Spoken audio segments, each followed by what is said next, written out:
ça commence mal, je suis en retard. J'ai juste quelques secondes pour vous dire qu'on est à Champagny, dans le Nord-Côte d'Or, que c'est la rentrée des classes, qu'ici il y a 27 habitants, mais qu'il se passe plein de choses. Mais vous saurez ça tout à l'heure. Oui, oui, je me dépêche. Bonjour Raymonde. Bonjour. C'est vous l'institutrice? Exactement. Où est-ce qu'on est là? Eh bien, écoutez, on est à l'école-musée de Champagny. Ce musée a été ouvert en 1988, après que cette école ait fonctionné de 1856 à 1954. C'était une grande école en fait, Champagny à l'époque? On a recensé à peu près 45 enfants qui fréquentaient cette classe unique. Raymonde, le monsieur là-bas, c'est un des instituteurs? Oui, c'est l'instituteur qui est resté là pendant 22 ans. Il s'appelait comment? Il s'appelait Albert Dutu. Et les meubles que vous voyez ici, ce sont ses meubles à lui. On voit, tout est dans son jus. Tout était sur place? Eh bien, écoutez, oui, l'école, elle est restée dans son authenticité. Et puis, la dernière institutrice est revenue voir son école en 1988. Elle avait la nostalgie, sûrement, de son premier poste.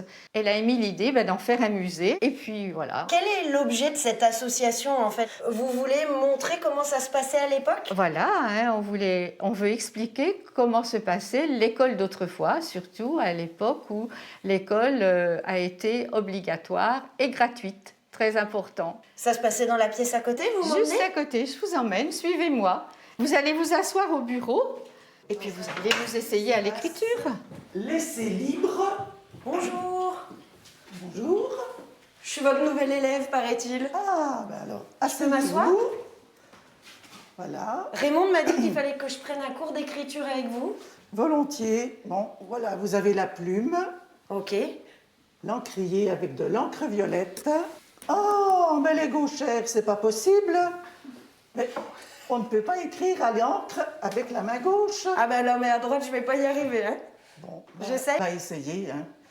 Et vous appuyez bien en descendant pour que ça fasse le plein. Je la tiens mal, alors il faut que je la tienne comment? Ben, il faudrait...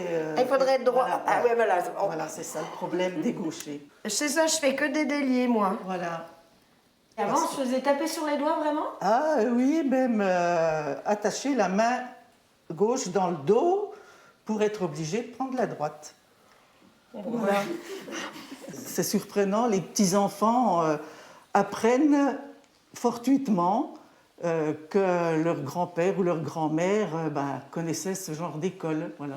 Où avait porté le bonnet d'âne et tout ça? Le bonnet d'âne, oui, qui existe toujours dans notre école. Ah, vous l'avez? C'est une attraction. Les gens aiment bien mettre le bonnet d'âne, voilà. J'aurais pu avoir le bonnet d'âne parce que je suis gauchère? Oui, si vous persistez à être gauchère, vous méritez le bonnet d'âne. Bon, Solange, j'enlève le bonnet d'âne. Oui. 27 habitants dans Champagny. Est-ce que vous avez quelqu'un d'autre à me recommander, quelqu'un que je pourrais aller voir?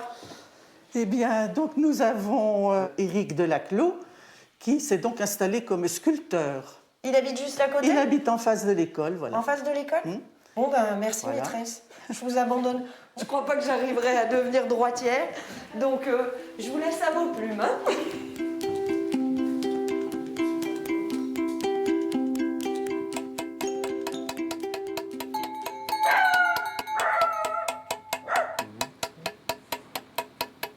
Bonjour, Eric. Bonjour. Bon, il n'y a pas de doute, au bruit, c'est vous le sculpteur. Oui. Qu'est-ce que c'est votre spécialité, Eric? Est-ce que vous utilisez des matériaux de la région? Est-ce que vous êtes inspiré de choses qui existent dans le secteur?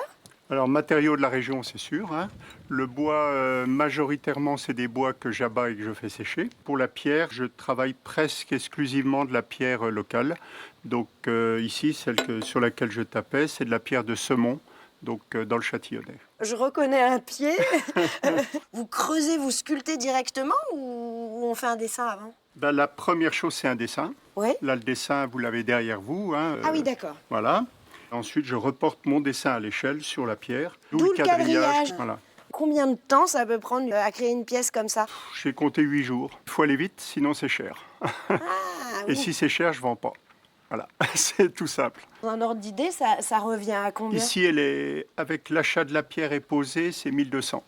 Ah oui. C'est pas cher, si vous voulez. Oui, je comprends. Quand on Non, met mais... bout à bout. Après, pour certains ou certaines, sortir 1200, ça peut être un mois de salaire. Bien sûr. Donc, voilà. Bon, alors, vu le coup de l'heure, il faut s'y remettre, Eric. Merci beaucoup. Oui, d'accord. Bon, bah voilà, on a bien fait de venir à Champagny. J'ai appris à écrire à la plume et peut-être qu'un jour, je pourrai m'offrir une sculpture. Moi, je m'y remets quand Allez, on veut, allez, puis, hein. allez-y.